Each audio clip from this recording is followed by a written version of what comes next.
This is our Glastonbury integration. Thank you for joining me. Yeah.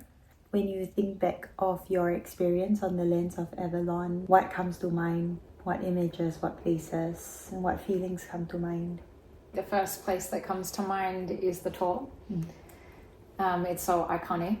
And I think now, in comparison to last year, I joined you at the tail end of your retreat last year in Glastonbury, and I missed the sort of official introduction to the tour that you had done with the other guides. And it was so nice this year to get more information about it, to understand the energetic lines of water that are creating that conical shape of the tour.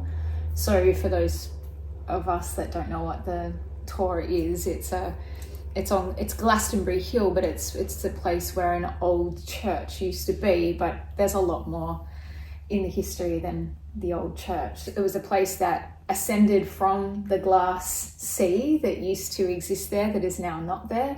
And there's talk about the fact that it's been drained, like that it was drained at some point, the water around the tour.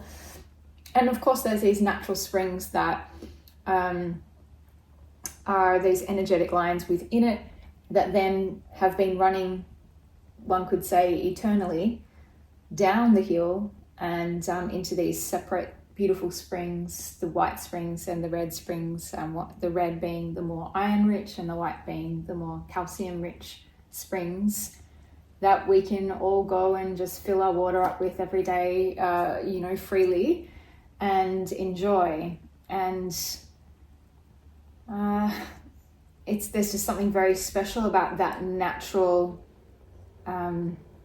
aliveness under the grounds of Glastonbury. So the springs, I think, are a massive feature for me. And of course then the white springs, so there's the tour, there's the what would you call it, that the walk up. It's not an easy walk. It's also not a really difficult walk, but it's a pilgrimage of its own, the going up to the tour and then seeing out through these extraordinary rolling hills of Somerset and the Mendips all around it, which is, has something very expansive for the mind. But also then the opportunity, like in your retreat, I do vividly remember our first ceremony up there and finishing with us all singing, sounding inside what remains of the tour, which is a tower, a section of the church that still remains, and the sounds of our voices all together inside that was a beautiful memory for me, the way that our voices intertwined. And that was the first day, and we hadn't even really met each other or done very much yet except for ascend the tour.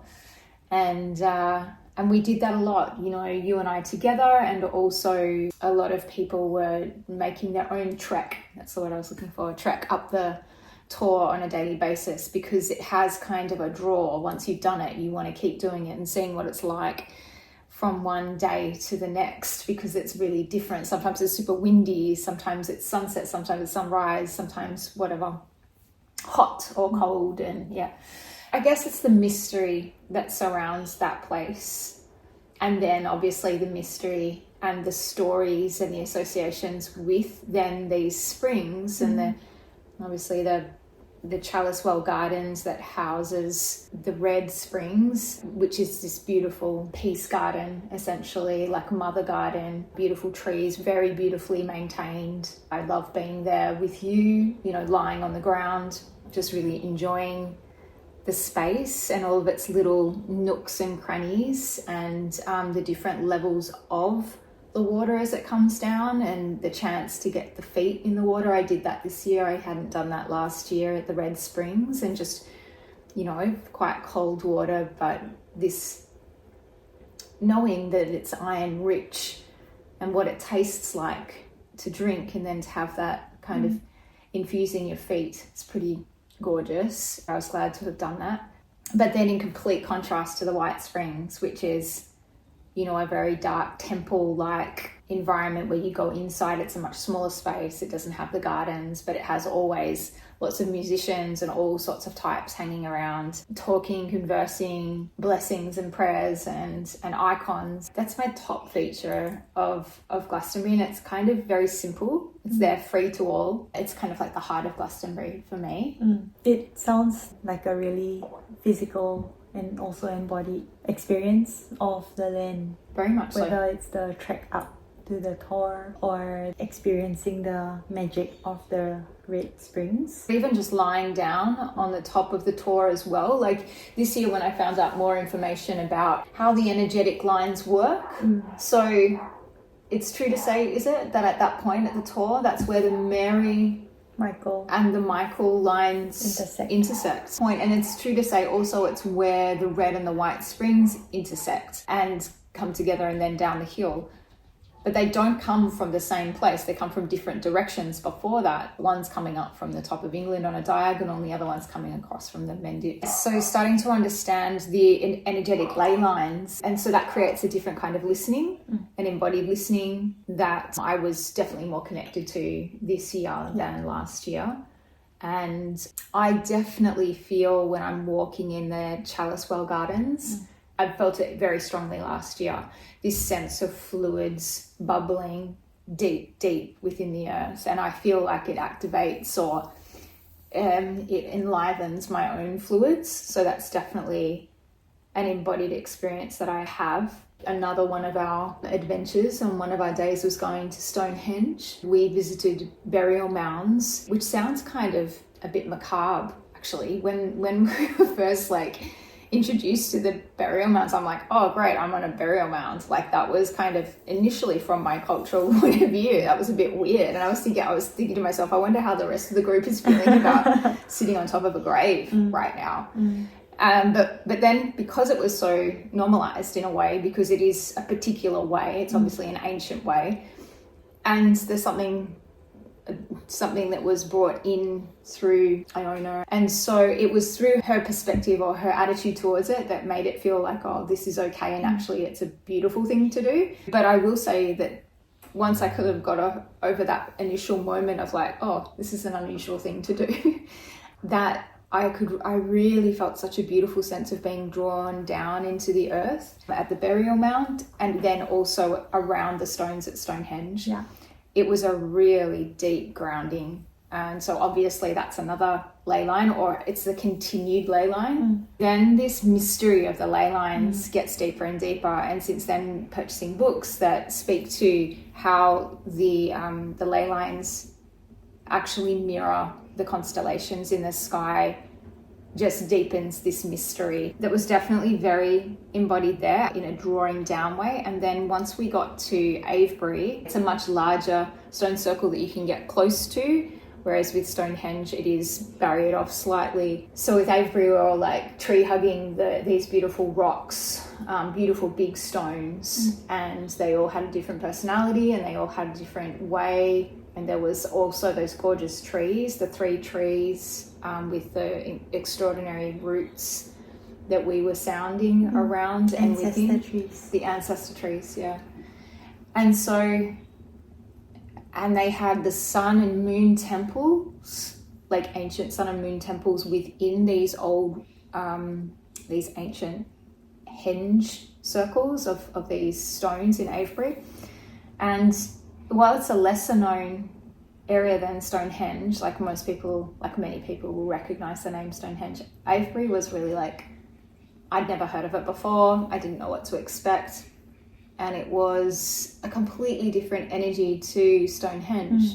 I felt like a lot of the stones were in a way signing upwards. They would almost catch me in different parts of my body, maybe my heart, or a lot of them came straight through to the crown, and then kind of that was how I felt at Avebury initially with the first henge. And then as we opened up into the different temples, it was obviously different, you know, according to different spaces and different parts of the land. There was a lot of different embodiment opportunities because of these ley lines. But also like really simply at the retreat house, like I loved being at the retreat house with a huge big old willow at the back, this gorgeous big tree, and what it was like to be on retreat, you know, like this is what it's designated for. Do your journaling if you want, read if you want, be part of the adventures of the day, the ceremonies, and do all of these things as much or as little as you want. And yeah, that's your job, which is a beautiful, like what an extraordinary gift to be able to take. Before you step foot in Glastonbury, the lands of Avalon, what do you know about Avalon, Glastonbury before? Nothing. Like the best I knew was Camelot. My mum has always been she's always loved Camelot. Like as soon as I hear the word Camelot, I think of my mum speaking about Camelot as a story. Yeah. Well, a movie. I think there were like good actors in the original Camelot, the movie. So I think she enjoyed that. She'll often go back to it as a kind of an icon. You know, she'll talk about the movie. I remember there was a musical called Camelot, you know, again, and I know it's the Sword and the Stone, the Excalibur. I know all these things are kind of like associated. Haven't cared for them at all. Haven't really even cared for Avalon as a concept. I really didn't know much about it as an Atlantis and Lemurian kind of geek. I actually didn't, I'm surprised. Do you know what I mean? It was just unseen to me. So I guess it's interesting the way it's come in, because while it was unseen in my own kind of research of the mysteries, it's come in loud and clear through you. You know, it was only because you sharing your experience with me about Avalon that I was intrigued, and like your blow by blow kind of on the ground experience. And I distinctly remember you telling me about the White Springs experience, because the White Springs is a very unusual place. I imagined it to be much bigger, and like it was like like there were multiple rooms. But now that I've been there, I understand that you're talking about this area around here, this area down there. But the idea that it was all dark, and which it is, it's really intense, like that,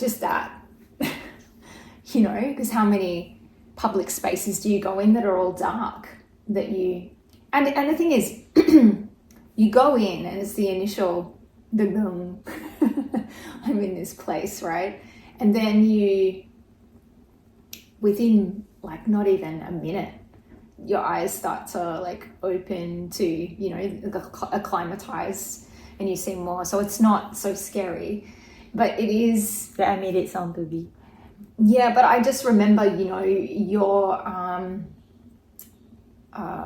reticence to go in, and like this whole thing about it being, because some people are in there naked, you know, just going into a spring, like people do all over the world in different places. They, you know, like unless it's prescribed, you have to wear, but there it doesn't. So some people are wearing clothing, bathers, like whatever. Some people are going into their ankles, some people are going to their knees, some people are going full bodied, like dipping in the top spring.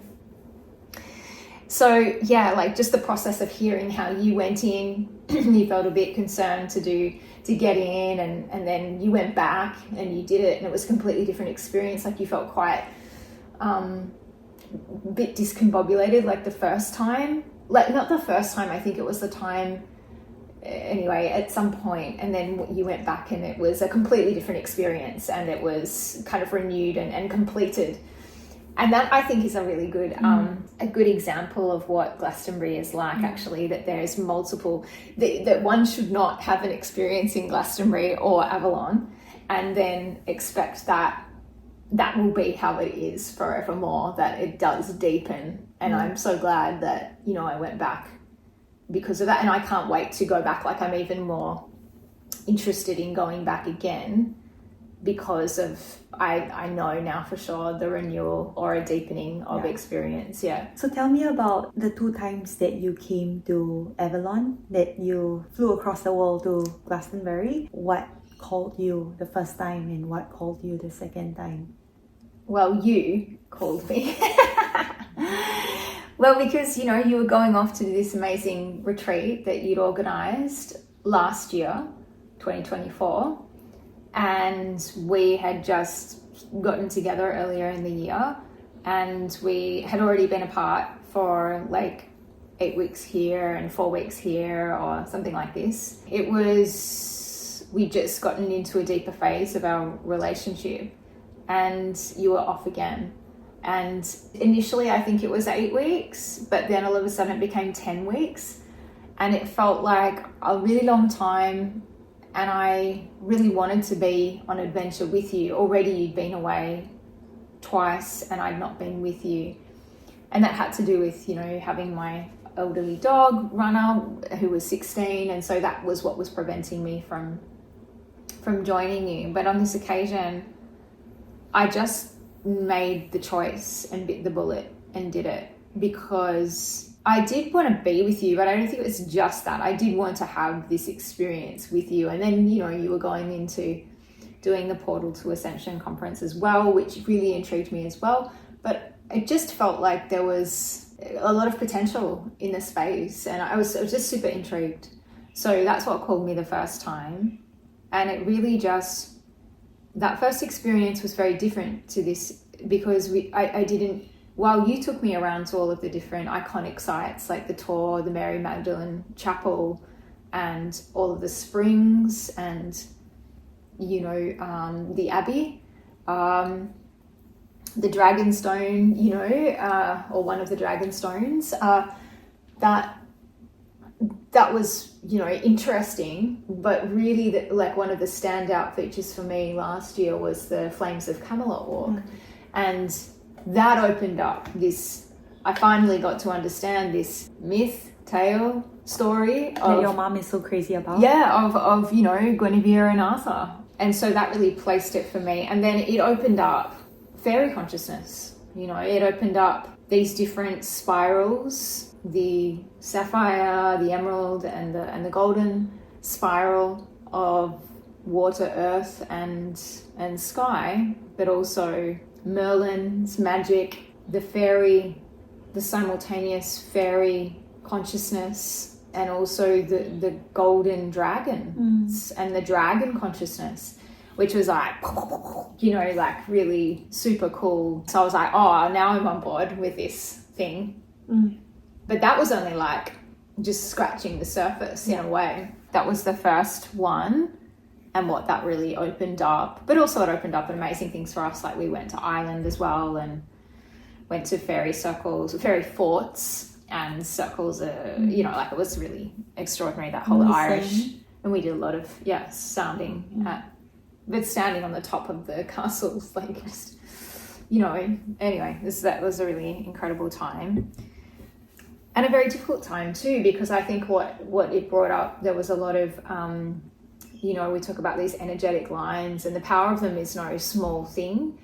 You know, I think it was super significant to learn that about how many military bases were all that surround Stonehenge this time. So it's like something about these energy lines that's being somehow recognized, you know, more than in ancient times, but also in these times. So, and to then feel what that was like in my bodily reaction of being in these places that were that are really my ancestry. Like I have, you know, probably most of my ancestry is in Ireland, and then the UK straight after. So, and then some in Norway, but still it's like, you know, like lots of that was tumultuous for me, and it was tumultuous for me this time as well. You know, it brings up stuff, particularly around relationship, and being in group was definitely present. So this time I went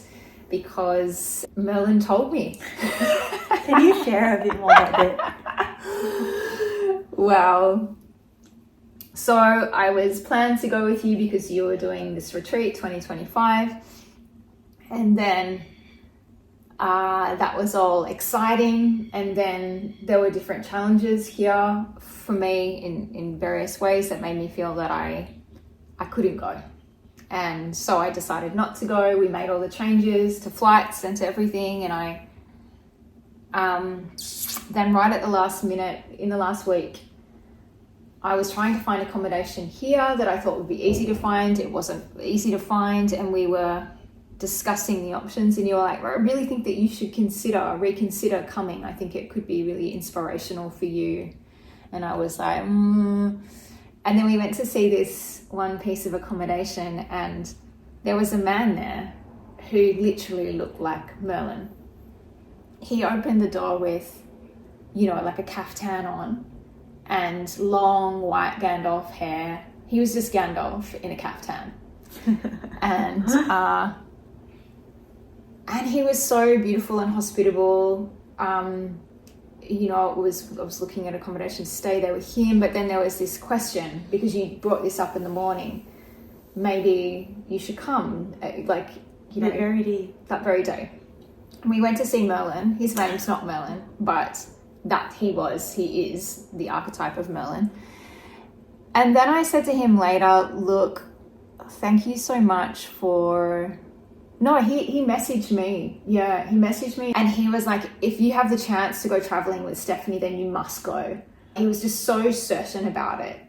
Do you remember what else he said? He was a celebrant. And he reminded him of 2 Argentinian girls who stayed with him. And he was a celebrant for their wedding. Yeah. Oh, yeah, he was really blessing us and saying that our energy, our love, just mentioning how wonderful it was, recognizing that stuff.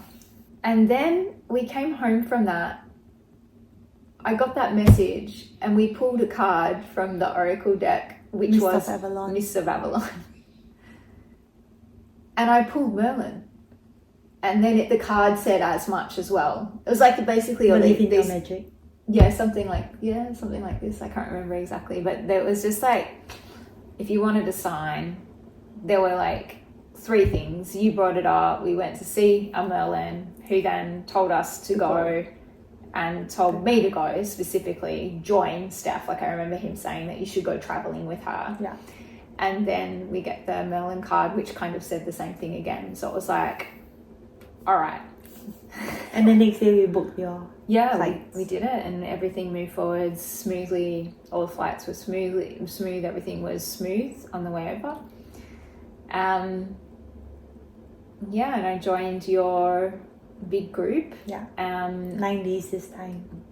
And it was 9 days, and I got to do from start to finish. Yeah. I wonder if you could share a bit more about what you learned about yourself through being in the pilgrimage and being physically back on the lands of Avalon. Lots of stuff. I observed myself so clearly, responding very differently to the way that I do in my everyday life when I'm with you in relationship on our own here on the Sunshine Coast, and the way I observe myself when I am on my own, and the way that I observe myself when I am in the company of my best friends or my family. It was so different to see myself in the group of people that I didn't know, and not I did know some of them, a handful of them, and they were all very lovely, and it was really nothing about them, their personalities, anything like that. I was noticing the way that I responded in a group, and it reminded me of being in, it reminded me that the only groups I've been in for many years, I've led as a teacher or as a facilitator. So I've always been the leader, and almost ever since I was a kid, I was always the leader. And so, and as like not even a self-appointed leader, I was always like, people would say, okay, can you do that? And it was always quite easy for me. So without having that role and feeling a little bit unsure about my role as your partner as well, like as in, I knew that you would need support at certain times, but when and how wasn't clear, and it was changing, of course, as it would be. But that was like, it kind of had me on, like now, not now, like be a participant of the retreat now, not now, you know, but mainly, so I just noticed myself when I was walking around with the group and things like that, I'd be kind of like powering ahead, or quite often like avoiding intimacy, and noticing that how much, you know, this group of a lot of Singaporeans were so happy to be with each other, loving each other, and, you know, like we're just all in everything, you know, and just seeing myself not, and I wasn't the only Angmo, like the Westerner in it, like, you know, there was also another woman who was, who's originally from Switzerland, but regardless, and I did notice that we did go about our business differently. And so, and of course, I'm sure even the Singaporeans, you know, I know that they were like, there were certain people when they reached capacity, they had their own time, and it's obviously fine to do that. But I just noticed it about myself, and it brought on a lot of shame. Like a lot of my behavior, me seeing it brought on a lot of shame. And it wasn't because anybody else did anything. It was me seeing me in group and wishing that I was different naturally, but I wasn't naturally. And I'm not sure, like I think maybe naturally I might have been, but because of the setup of my life, and because I think what's significant is that a lot of group space for me has been very competitive.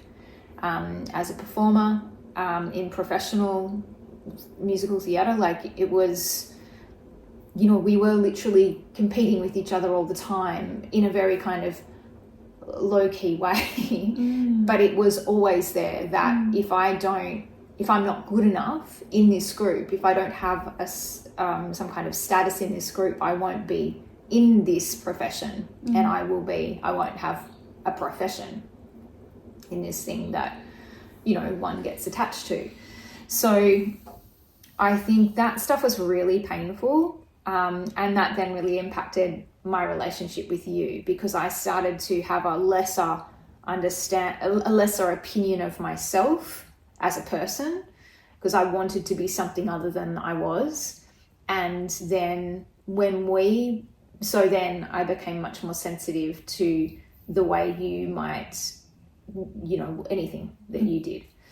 So that was really tricky. You know, it was really tricky at times. And, you know, interlaced with all of that are these beautiful experiences in different places, and remember, like, you know, these information about all of this ancient history and living history and stories and myths. So, you know, I guess in a way, the experiences somehow buoyed that kind of murky shadow that I, you know, haven't seen.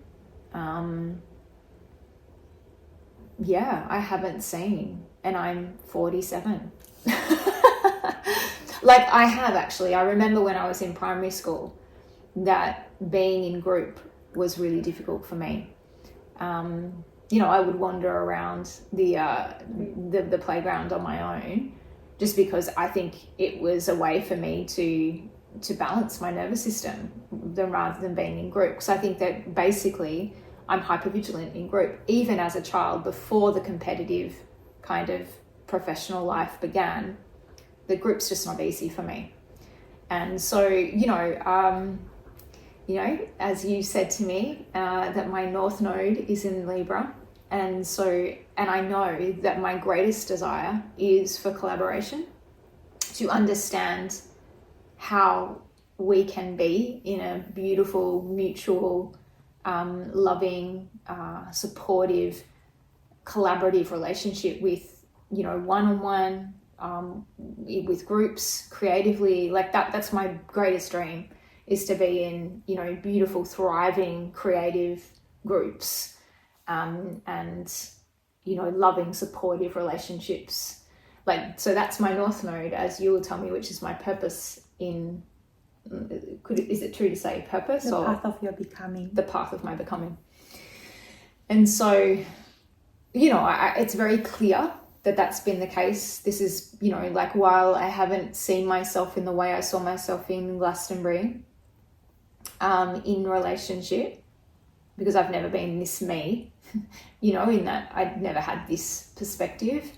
Previously, I have seen myself in group and noticed things go awry, and things go well too, but things go awry at times. And it's been a different perspective that I've had to that, because just a different me in a sense, a different version of me at a different time in my life, and so I viewed it differently.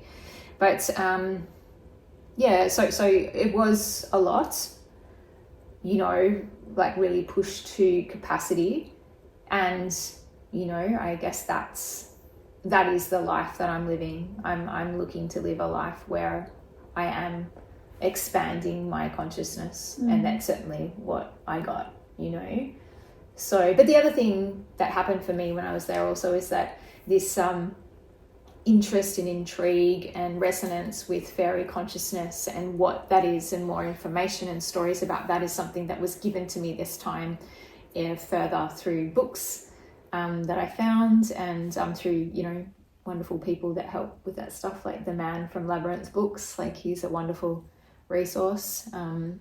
He'll be sorely missed when he sells his shop.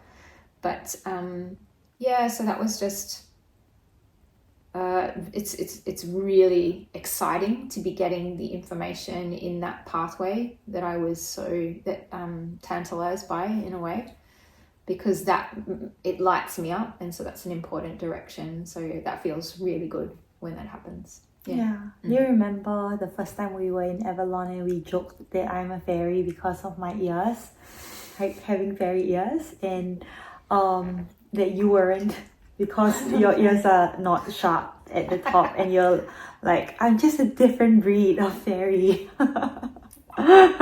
Exactly. It was being so discriminatory, expecting that I would have to have your ears. Of course, there are thousands of different kinds of fairies, and as I've learned, is that fairy is just an umbrella, and that really fairy could mean any otherworldly being, and so that would include whatever you can imagine, an elf, all the elementals, Bigfoot, dryads.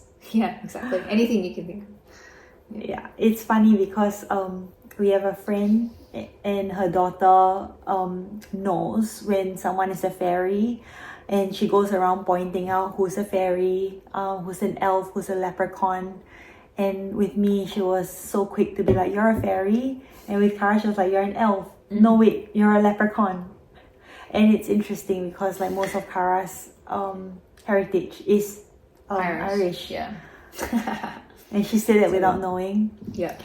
And I would reckon if I had to give my nan a label, that it probably is a leprechaun. A very nice, fun leprechaun. Yeah. Occasionally very cheeky and who knows? Yeah. Naughty, mischievous. Which you are too. Yes. Yeah, absolutely. I wonder if there was a moment in any of the sites that really stood out to you in a way that it helped supported you maybe deepen into yourself, or like a sense of remembrance, whether we were like singing together. It was really nice for me to be sounding with the group this time around, because my voice has kind of gone a bit missing, because there's like in everyday life there's not a lot of opportunities to be really sounding in a free way, like inside the walls of a home, and with neighbors around or people upstairs or whatever. So, while I've led workshops and have felt really excited about the voice when I'm in that kind of studio space and things like that, it's been some time without that. So it was really nice to be sounding with the group and to have that capacity to sound with others and with the instruments. The drums and the chalice bowls are so beautiful to give inspiration, to sound. So I really love that aspect. And being able to do that with the mother tree. What is that place called? On Bushy Coombe? Is her name the mother tree? I can't remember. She's called, I think she is the mother. Anyway, such beautiful ancient trees. It reminds me of the warped trees under the energy, above the energy lines. that are supposed to be Merlin's portals. Yeah, So cool. it's so beautiful. And it also feels like you are true and true a tree being. Yeah, I really feel that. Yeah. And it was so cool to walk through kind of like the boulevard of trees at Cadbury Castle Hill when we were going through the spirals of Camelot. That it just felt like the trees were like big queens, just kind of, you know, like beckoning us through that passageway, like they were still in their gowns at a ball or something. Like really, like I had such a sense of them being so regal. And a real deep connection with them. I think that there was another moment, so the stones which I have, as you know, quite a resonance with stones anyway. Even in Australia, I've had that experience with the volcanic rock and the there's a lot of volcanic rock in Australia on the sea coastline, and also so when we got to Glastonbury and we were introduced to the stones and I got more information, so I know I have a resonance with the stones, but I didn't know that stones, Shamir described the stones as being like a storage place, like a USB. Oh yes, and very unlike a USB. They're sitting there, you know, in the Abbey. And I really love the Abbey. As in, love learning about all of the rivers that intersect, 7 rivers underneath that, which is just the underground space of Glastonbury or Avalon is really intriguing. And I'm really, you know, I've written a whole book about, you know, her Subterranean Labyrinth being like that underground space. So I love this concept of the underground space. And so for that to be enlivened by these, not even stories, these realities, geographical realities of 7 rivers underneath that land. But anyway, above there, these dragon, what is described as, no, that wasn't a dragon stone, was it? That first one we went to, it was something else. Solomon's stone. Yeah, but then, so these stones being described as a storage place for what? You know, like energy, but also memory. Who knows what exactly, but when you touch them, there is something significant that comes through for me, definitely. And I think a really beautiful experience for me was being with the rose stone, I think it was described as. Is it true to say that? Yeah, or the priestess stone. Priestess stone. Or rose stone. Yeah, at the Abbey. And I think for some reason, the way it was described, the rose really came through and it immediately made me connect with my womb. I think because it was described as the priestess stone, so there's something female about it. He may even have spoken about something to do with the womb. I'm not sure. But I connected with that. And so I connected with my hand to the stone and then my other hand to my womb. And because my womb has kind of been undergoing some kind of renovation, and it seems like it's, you know, 5-10 times bigger than what I've ever understood it or felt it to be, which is probably not true. It's just a perception thing that it's more present to me. It was so nice to connect to that as a rose unfolding and to connect with the stone at the same time. So that was a really an interesting kind of intuitive connection with that stone, with my body, and a kind of coming to peace with something that's been quite tumultuous, like in my body, like a sense of pain, a sense of discomfort, a sense of unknowing what's going on there. But to actually see it as something that is evolving like the petals on a rose, you know, and it can be as softly as that. And that was a very beautiful experience for me too. Trying to think of anything else. What was the actual question you asked me? If there was any place that we did, like remembrance, that brought forth that sense of remembering who you are. I wanted to bring up your book because it's come up, and I just wonder, Joseph Campbell says that the dream is a depersonalized myth, and a myth is a personal dream, or something like that. A dream is a personal myth, and a myth is a depersonalized dream. Yeah, right. Like a collective dream. Yeah. And are there any stories or moments of synchronicity that or parallels that you observed or you noticed through your time in Avalon and listening to the stories that you were told, and also like the stories or synchronicities that you experienced of the land with your personal myth? Like it's amazing. Yeah, because I think that's why there was such a resonance with this feeling, this concept of Fae consciousness. So I'd never heard of it before, but Daya from the Avalon Academy, like she took us on the walk around Cadbury Castle once. She was one of our guides and began to describe how fairies are not just fairies at the bottom of your garden, that it's an actual thing and an actual consciousness that is living simultaneously with us, similar to this concept that Avalon is simultaneously present with Glastonbury. They are the same place, but Avalon is like it's perhaps vibrating at a higher frequency. It is a magical place that you will the mists will part and you will see. But rather than that being kind of a physical experience, it's more of a consciousness experience. And I think, and I guess that's the way that fairy presence was explained, or how I have understood it. And so this aspect, but also the fact that the fairies are one with nature, like that is that, like they would not harm nature, and that they are the original well maidens.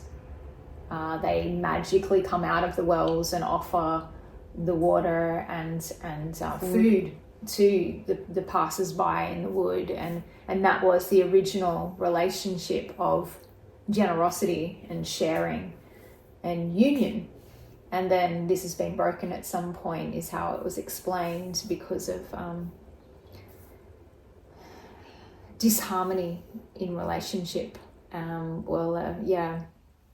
taking advantage of or harming those well maidens. And so, but the idea that the fairies are actually like in the ground, under the ground, and also the idea that the hawthorn tree are fairy trees, that's where they can be quite often found. And to this day, like it was like, you know, mind-boggling that to this day in Ireland they won't cut a hawthorn tree because the superstition is so strong still that they believe it would be dishonoring the fairies, and they're not up for that level of backlash. Risk. Yeah, they're not going to risk that. And that's like they literally didn't cut down a tree and diverted an entire, like a national highway to not have that tree cut down. So that was just like, you know, like how strong is that? That's a really strong belief in this thing that I have been told is a silly kid's story. Yeah. In a way. Yeah. So it came to life in a way. And so I guess what that does is it enlivens my concept, my intuited or downloaded concept of the subterranean world and labyrinth that I have imagined.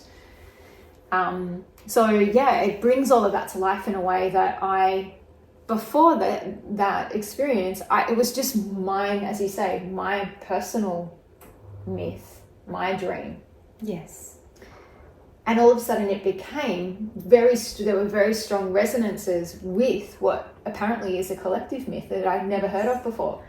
And even though I'd done a heap of like reading about different myths all over the world, I've never heard of fairies in the way that Daya spoke about fairies. And what's so significant for me is that you have been working on your book or creating your book for over 20 years and you published it last year, 1 month before you came to Glastonbury and learned about the Fae. Yeah, I know.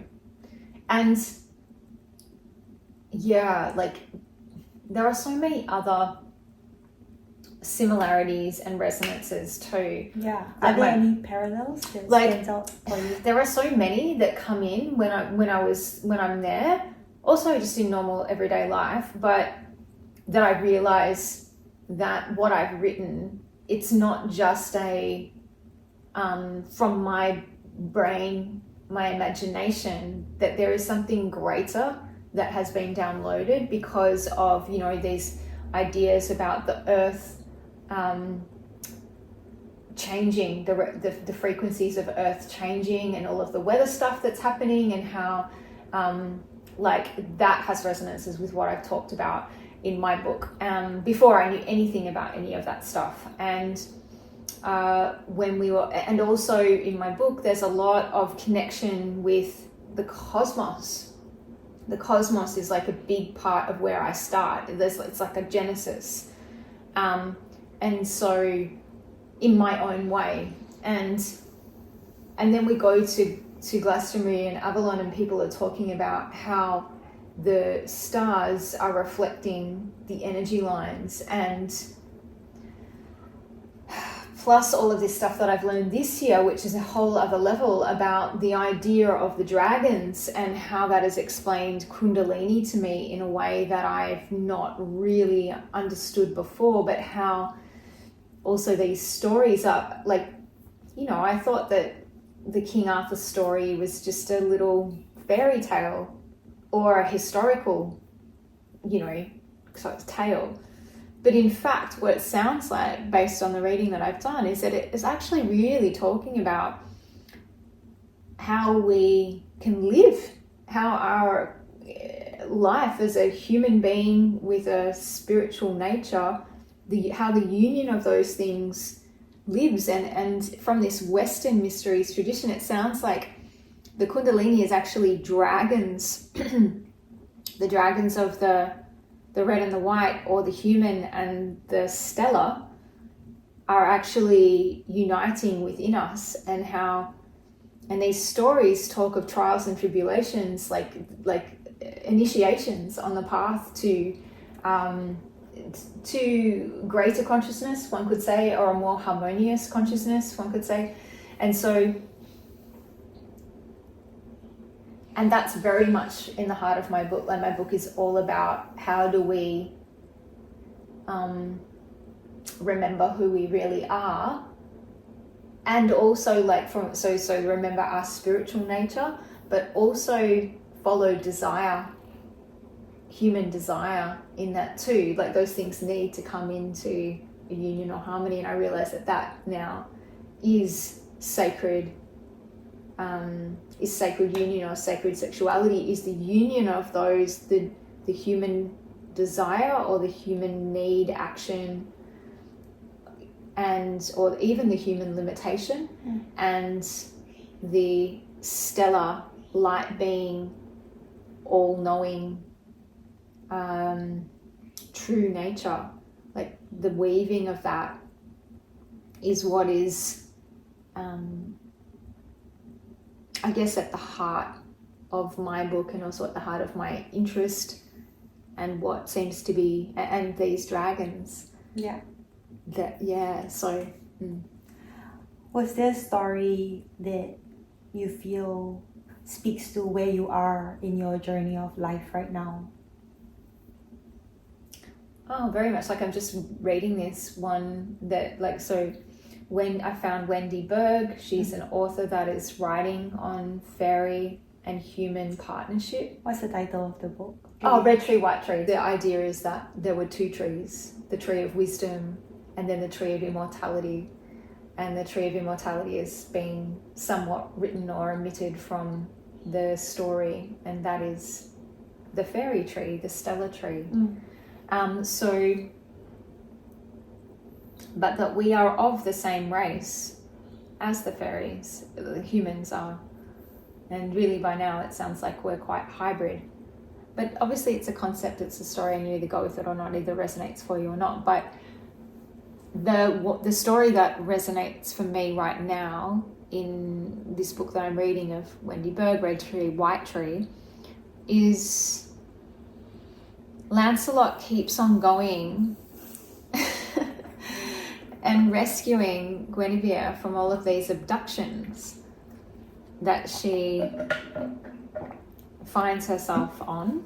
All these crazy things happen. Like he comes across, a dwarf who says you have to ride in this cart to get to where you need to go. But if he rides in the cart, then he has to renounce his knighthood.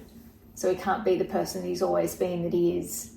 So then he has to, and he's prepared to do that for Guinevere because his love for Guinevere is so strong, right? So he does that. Then he has to cross the ferry and do something else, and then a fairy comes and says you have to cut off the ferryman's head, like you have to kill him. Anyway, so he gets asked to do these things that are, and he said, so his morals and his trust in something greater, and it's for the love of Guinevere, but if you read through the lines, it's about, and this is what Wendy Berg describes, is that one needs to read through the lines of these stories, for they're not just stories. They are records of rituals. And one could say that they are records of initiations, I think, but again and again and again, it's a trial that he gets through. It's not easy. There's no easefulness about another trial. So there's been like 8 different trials before he gets to Guinevere. He finally gets to Guinevere, and she's like, no, this is not it. Like, and it's explained as like every initiate or every person who is on a learning pathway, they get to a point where the thing you are seeking is no longer the thing. That's no longer, it's not even here. It's like the Wizard of Oz, and you get to everyone's going off to find the wizard, and there's no wizard. But what you've learned in the process of going to see the wizard is that you have the courage that you were looking for, that you have the heart that you were looking for, you have the brain that you were looking for. It's all within you already, and there is no wizard, it's you, and so then you reach the end of that stage, hopefully with these accumulated knowings, but then you're the fool again at the start of the tarot, because there's another stage that you're gonna get drawn into. Yeah. So I feel like that's what resonates for me. It's like there's trial after trial after trial that feels like I am being stripped back for all the things that I thought I knew, all of the things that I thought I was, all the things I thought I had. It's just like a blackboard that's just getting rubbed off to the degree that the blackboard is no longer even there. It's like a void. That's really how it feels in my life right now. And I don't know what to expect. That's really, I am the fool at the beginning. What is it that keeps you on the path, or what is it that keeps you going? You? No, yes, I think to a large degree, because it is love, isn't it? It's not just love for you, but there is the love of spirit that is in the background that shows beautiful things every now and again. You have these gorgeous days, like we go and see the sun and there's love there. I'm being given this extraordinary kind of place to live. And so I think nature is very nourishing. You are very nourishing and remind me of who I really am. Even if that is actually only essential now, as in it's only the essence of me that I can be reminded of, which I guess is the pathway. It's not, oh, you're this professional, you're that house, car, right? Like whatever thing. Like it's no longer those things at all that are, required. I just feel like what I'm getting asked to do again is to trust without any visible belief, any visible evidence, to continue to trust that the spirit that I believe in is true and is taking care of me and all of us. And that even though many times it looks like things don't make sense and like there's some preconceived idea that this pathway is not a good pathway for some reason, that actually I need to increase my perspective. My mind is being expanded and I just have to trust that the old parameters are no longer useful to me, and allow myself to flow down the river and be the fool until hopefully I'm not the fool. But even me wanting to not be the fool is foolish, right? Because if I can trust, I can just trust. I don't have to be anything or better or in a different place. Like, so it's actually just... It's right here. Yeah. And trusting that. Thank you. So it sounds like your time in Avalon is one of trials and also magic. Yeah. And I remember over and over again you would continue to say that your intention of being here is to connect with otherworldly magic. You feel like you got to do that? Yeah, but not in the way that I expected or wanted to, you know. Tell me about this. I feel like a lot of the way that I'm interacting with the world and with life at the moment has got to do with what I describe as, you know, as greater mind. So stuff is coming into me, but not in a conscious way. So I'm not cognitively going, oh, I've just had an insight that means this, this, and this. I saw myself in a temple with this, you know. It's not like that for me.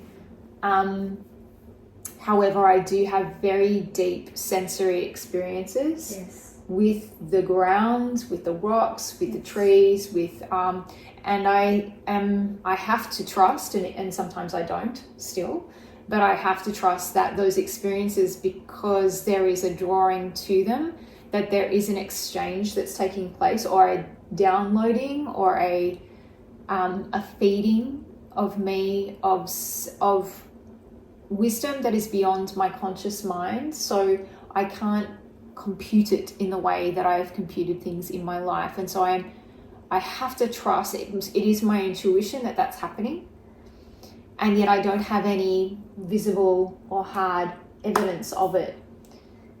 And so but there is a resonance and a strong drawing towards directions through my body. So it's like a cellular and probably beyond cellular, I would say it's an energetic, or even it's a spirit kind of, like it's expanding into spirit, into like into the non-material realms. So, which of course we always have access to, or we are, and I think it's actually like that is what relaxing into the flow of the river is kind of like for me now. It's trusting in that, or living in that in a way that, I can't evidence it, but it is, that's what I'm doing now, right? And so it's tricky because I don't have anything to prove or show for it. And I don't even have like an amazing kind of Zen way of being, because actually it unsettles me as much as perhaps it gives me. And yet in moments I hear myself speak, and I know that there is an intuition coming through. I know there is a greater knowing coming through. I can hear that it's not of this experience, this conscious mind only, that there is something speaking through me. And so, yeah, I think it's trusting that, and, you know, for sure at the same, like, I mean, I feel like I'm in a bit of a, just a tricky position at the moment, because it's easy for me to not trust it, because I'm not seeing like amazing achievements or rewards from this experience. So now I've forgotten what you kind of said. Your intention of experiencing otherworldly magic. Oh, otherworldly magic. So, yeah, so I feel like the way I experience it is through my body, and story. Yeah, like through these stories, I've been inspired and kind of like awakened to lights that are guiding me in directions. And I think that is the thing, as we've discussed in recent days, that's the most important thing for me to follow. You know, we've said this for the last couple of years, like, we have to follow what lights us up. Like, that's the only currency really, like, as far as knowing or purpose is concerned. Do what lights you up. And so there are those, and rather than getting kind of bogged down with like all the problems and the shadows, and well, like, shadows obviously have to be looked at and considered and reflected upon, you know, I think it's just as important and very important, most important for me right now, to really be following those lines of it, those lights of inspiration, the illuminations that have come as a result. And they are, you know, reading into, so I feel like the otherworldly magic is the direction that I've been given as a result. So I've been given, hey friends, check out this relationship stuff in group, and then, you know, and also between us, and okay, you know, there's some real like wounded beliefs still living.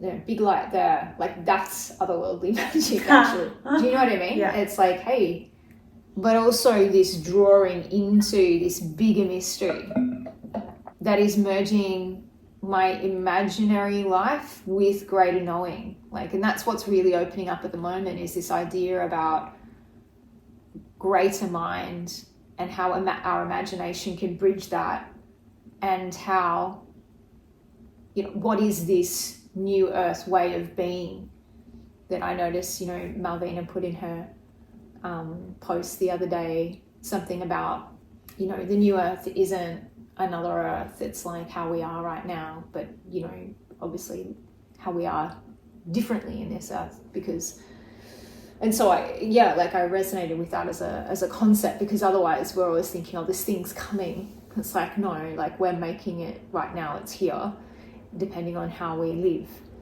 And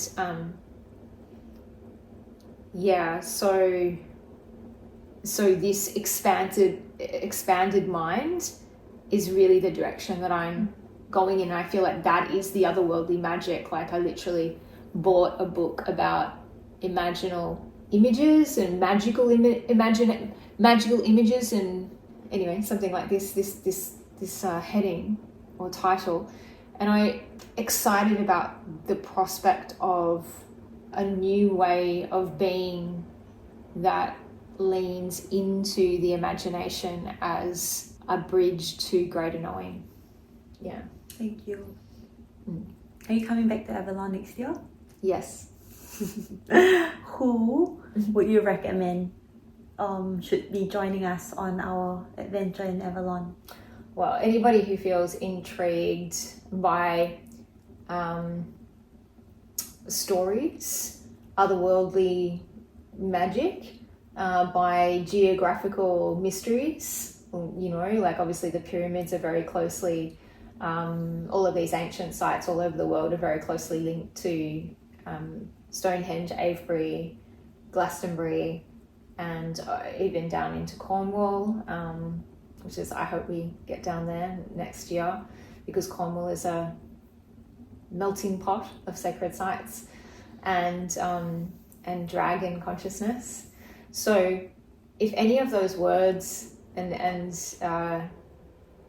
simultaneous stellar origins, if any of that resonates for you or intrigues you, or you just want to be around a different way of being, a different way of living, then I think that the Glastonbury Avalon retreat is definitely something that people can gain a lot of perspective, can change their point of view. Yeah, I guess that's just perspective, can change their embodied reality. I guess that's really what it offers. People that are like love crystals and love wands and love wearing whatever they like down the street and nobody looking at them in a funny way. For people that like, what else is in the extraordinary, esoteric and occult and religious, spiritual, like diversity, because the books there are incredible bookstores for all of those things. Yeah, sorry to interrupt. What did you say? If you have any piece of advice, wisdom for future pilgrims on this pilgrimage, what might it be?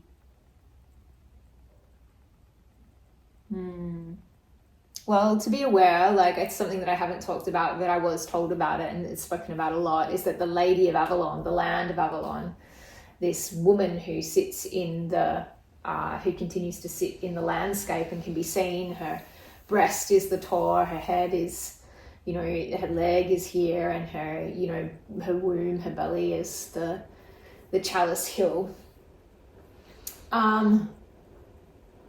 That many people will describe her as calling them.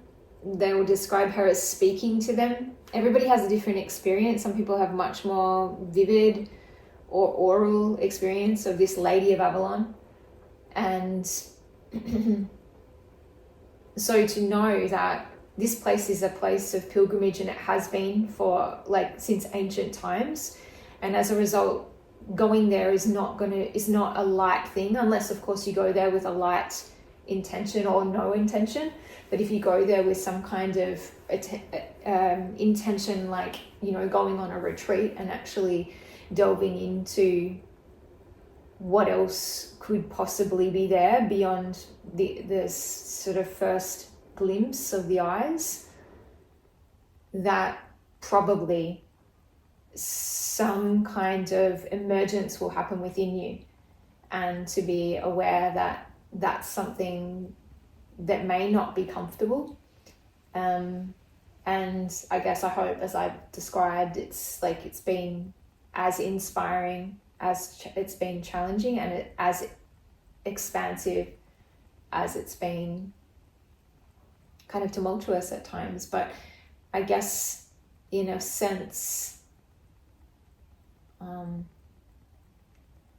that if you go there to expect this weaving of the dragon of consciousness, or and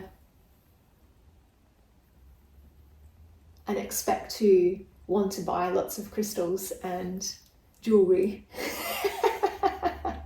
and wands, and I feel like it's an important thing to honor that it is an ancient place of pilgrimage. So people have been going there for a very long time for a reason.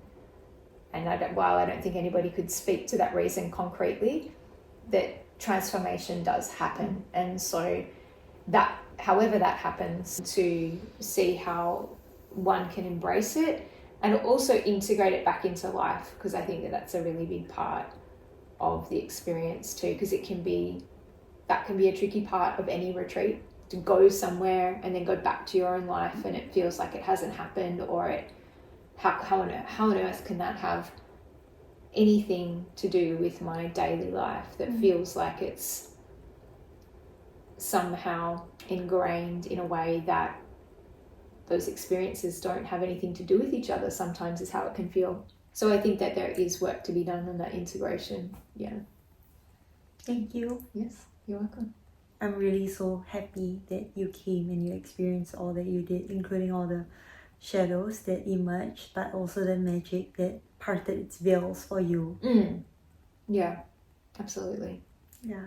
Thank you for the opportunity. It really is an incredible life, deep life and consciousness opportunity. Yeah. Thank you.